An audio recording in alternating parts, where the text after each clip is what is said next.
नमस्कार दोस्तों, स्वागत है आपका एग्जाम बुक चैनल में। दोस्तों यूपीएसआई और यूपी ट्रिपल एससी का आपका जो है यूपी ट्रिपल एससी पीईटी की जो परीक्षा है वो आपका 20 सितंबर 2021 को अनाउंस हो चुकी है।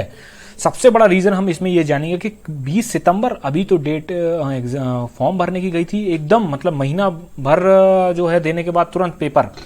क्या रीजन है इसके बारे में भी बताएंगे, और क्या यूपीएसआई और यूपी ट्रिपल एससी के एग्जाम क्लैश कर सकते हैं, या फिर अगर क्लैश नहीं करेंगे, अगर हम ये जाने के 20-25 दिन एक महीने के गैप पे होंगे तो हम तैयारी किस मोड में ले चलें, सिलेबस के साथ पूरा डिफाइन करेंगे, कौन से सोर्सेज हैं, सब कुछ। चलिए स्टार्ट करते हैं। देखिए सबसे पहले तो हम ये जान लेते हैं कि यूपी ट्रिपल एससी के फॉर्म अभी गए थे, फॉर्म भरे गए, लेकिन अचानक इन्होंने 20 सितंबर को डेट डाल दी है और बाकायदा ऑफिशियल नोटिस भी आ चुका है, तो इसलिए आप अलर्ट मोड में हो जाइए। ठीक है, सब कुछ अपना जो है जितना भी एक्स्ट्रा कैरिकुलर एक्टिविटीज़ में आप लोग जो लगे रहते हैं उनको हटाइए। बिल्कुल 20 सितंबर अब आप फिक्स डेट डाल लीजिए, क्योंकि ये डेट अगर छूट गई, खासकर उन बच्चों के लिए जो यूपीएसआई के लिए एलिजिबल नहीं थे, तो इतना समझ लेना कि आने वाले 4 सालों में आप नौकरी तो नहीं लेने वाले हो। ये मैं इसलिए कह सकता हूं क्योंकि वैकेंसियां बचेंगी ही नहीं यूपी ट्रिपल एससी में। ठीक है, तो 20 सितंबर जो है ये आपका डेट आ गई है। ठीक, अब इसमें क्या किया जाए कि कैसे तैयारी किया जाए, क्योंकि मुश्किल से 40 दिन भी नहीं है, कैसे एकदम जो है टैकल किया जाए सारी चीज़ों को, वो सारी चीज़ें मैं आपको डिटेल में बताऊंगा। सबसे पहले हम देखते हैं सिलेबस क्या है। देखिए टोटल मार्क्स इंडियन हिस्ट्री से 5 question, national movement 5 question 5 number के हैं, geography 5 number, Indian economy 5 number, constitution 5 number, बहुत ही अच्छे से डिफाइन किया गया है। जनरल साइंस 5 और उसके बाद करंट अफेयर्स 5, जनरल अवेयरनेस 5। अब मैं एक एक करके आपको ये बताऊंगा कि सोर्सेज क्या हैं। देखिए Indian history, Indian national movement, geography, Indian economy, Indian constitution और आपका जनरल साइंस, इनके लिए आपको लूसेंट की किताब पढ़नी है। बहुत लोग हंसेंगे, नीचे गालियां भी देंगे, लूसेंट से थोड़ी ना हो रहा है।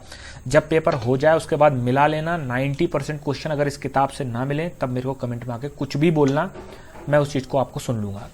उसके बाद करंट अफेयर्स और जनरल अवेयरनेस के लिए 2 किताबें बता रहा हूं, और कहीं आपको कोचिंग लेने की जरूरत नहीं, कुछ नहीं, आप सिर्फ ये चीज कर लीजिए। मैं कहता हूं आपका पीईटी क्रैक हो गई होगा, क्योंकि इतना ध्यान रख लेना पीईटी में कोई मेरिट कट ऑफ वगैरह वो चक्कर नहीं होगा, बस एक स्कोर आपको लेके आना है, उस स्कोर से ऊपर जो है आप एलिजिबिलिटी हो जाएगी।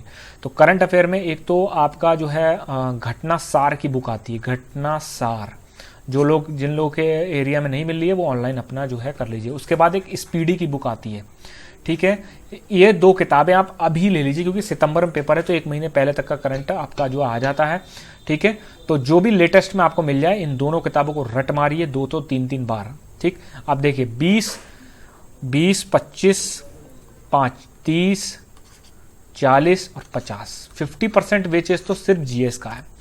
उसके बाद अर्थमेटिक 5 क्वेश्चन है, अगर आपको बिल्कुल जीरो है, नील बटे सन्नाटा, तो आप स्किप करके जा सकते हैं, कोई फर्क नहीं पड़ेगा। अगर आप ठीक ठाक आती है तो आप कर लेंगे। जनरल हिंदी, लूसेंट की सामान्य हिंदी जो किताब आती है उसको ले लीजिए। इंग्लिश में स्किप जो लोग बिल्कुल ही इंग्लिश में जीरो हैं तो वो इंग्लिश में ज़्यादा हाथ पैर ना मारें, क्योंकि इंग्लिश में उनको एकदम चमत्कार नहीं होगा, बहुत ही बेसिक लेवल पे इंग्लिश आएगी। जिसने थोड़ी बहुत पढ़ी है वो आराम से कर लेगा। लॉजिकल रीजनिंग, नाम बड़े और दर्शन छोटे वाली कहानी है, इसमें कोई ऐसा नहीं है कि आपको बैंक का पेपर पकड़ा दिया जाएगा। 5 क्वेश्चनों में कहाँ तक हाथ पैर मारेंगे, छोटी सी पजल आएगी, छोटा मोटा कुछ आ जाएगा बस। हिंदी आपका जो है व्याकरण, ये भी आपका लूसेंट की सामान्य हिंदी से ही आपका जो है ये आएगा। मैं आपसे ये कह देता हूँ, एक लूसेंट की सामान्य अध्ययन, लूसेंट की सामान्य हिंदी, और आपका ये 2 किताबें अगर आप प्रेफर करते हैं, गारंटीड 70 to 80 क्वेश्चन नंबर तक आपके इसमें आ सकते हैं।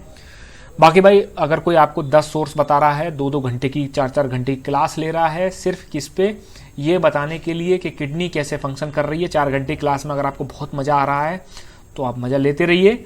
ठीक है, क्यों? क्योंकि एग्जाम तो आपसे क्लियर नहीं होने वाला है, क्योंकि छोटे छोटे टॉपिक्स को लेकर आप बहुत बड़ा बवंडर मत बनाइए। खुद सेल्फ स्टडी करेंगे तो हो सकता है वही टॉपिक जो दूसरा बंदा 4 घंटे में लाइव क्लास लेके करा रहा है, आप उसको आधे घंटे में निपटा दें। ठीक है, अब चलिए भाई यूपी ट्रिपल एससी, अब बात करते हैं यूपीएसआई और यूपी ट्रिपल एससी की। देखिए अक्टूबर में एग्जाम इसका भी टेंटेटिव है, अक्टूबर में इसका हो सकता है, यदि, क्योंकि देखिए बहुत सारे लोगों ने नहीं माना था, मेरी इस बात को नहीं माना था कि भाई अक्टूबर में कहाँ होगा, ये होगा वो होगा। 1 महीने पुरानी वीडियो देख लीजिए, पूरे यूट्यूब पे किसी ने नहीं बताया अक्टूबर में एग्जाम है, मैंने बताया था आपको कि अक्टूबर में एग्जाम हो सकता है। अब वही चीजें निकल के सारी आ रही हैं, तो यूपीएसआई का एग्जाम आपको अक्टूबर में इफ़ और बट अगर एग्ज़ाम अक्टूबर में नहीं होता है तो इस एग्ज़ाम को आप नेक्स्ट ईयर जून में ही देखेंगे फिर। ठीक, समझ में आ गया। अब आप यूपी ट्रिपल एस सी और यूपीएसआई, जो लोग यूपीएसआई को पूरी तरीके से फोकस करके चल रहे हैं तो उनको यूपी ट्रिपल एस सी की तैयारी करने की जरूरत नहीं है, क्योंकि यूपीएसआई बहुत हायर लेवल पे है, तो यूपी ट्रिपल एस सी आपके पास ऑटोमेटिक क्रैक हो जाएगा। बस करंट अफेयर में ध्यान दे लेना, क्योंकि यूपीएसआई में करंट अफेयर आपका 4 क्वेश्चन 5 क्वेश्चन आते हैं, लेकिन अगर आप देखेंगे तो यहाँ पर आप करंट अफेयर के 10 क्वेश्चन तक देख सकते हैं। ठीक, तो ये चीज आपको ध्यान रखनी है। यूपी ट्रिपल एस सी और यूपीएसआई, घबराने की बिल्कुल जरूरत नहीं। यूपी ट्रिपल एस सी पे जो लोग यूपीएसआई नहीं दे रहे हैं ना, तो उनके लिए तो ये जो है ना, ये रामबाण है, ये उनके लिए एक संजीवनी बूटी की तरह। और इसका रीजन क्या है इतनी जल्दी पेपर कराने का? दोस्तों, लगभग आपका 15,000 वैकेंसीज के बारे में तो मेरे को पता चला, जिसमें लेखपाल, वीडियो और वो तो खैर स्टेनो वगैरह की जो होंगी वो अलग हैं, बट आप 10,000 से 12,000 वैकेंसी तो आप उन लोगों के लिए देख सकते हैं जो 10+2+ ग्रेजुएशन वाले जो हैं, उनके लिए आपको मिल जाएंगी देखने को। इसीलिए ये पीटी जल्दी करा रहे हैं, जिससे कि दिसंबर से पहले ये लेखपाल की वैकेंसी को अनाउंस कर दें कि भाई जिनका पीटी है वो लोग ये दे सकते हैं। ठीक है, तो इस वजह से इन्होंने ये यूपी ट्रिपल एस सी को इतनी तेज स्पीड कराई। कहाँ यूपी ट्रिपल एस सी 4-4 साल तक सोता रहता था, कोई मतलब नहीं है। देखो रिजल्ट भी आने शुरू हो गए और पेपर भी अब एकदम 1 महीने गैप पे दे दिया। तो दोस्तों, किसी की चीज़ मत, यूपी ट्रिपल एस सी आप सेल्फ स्टडी से क्रैक कर सकते हैं। ज़्यादा झंझट में मत पड़ना, खासकर लाइव क्लासेस से 10 कोस की दूरी बना के रखना। लाइव क्लास यूपीएसआई वगैरह इन सब में 1% को चल जाती है, मैं तो बिल्कुल ही मना करता हूँ इस चीज़ को, लेकिन यूपी ट्रिपल एस सी में बिल्कुल नहीं चलेगी। 5-5 क्वेश्चन आने, उसके लिए आप 50-50 घंटे क्लास लेके बैठोगे, कोई फायदा नहीं होगा।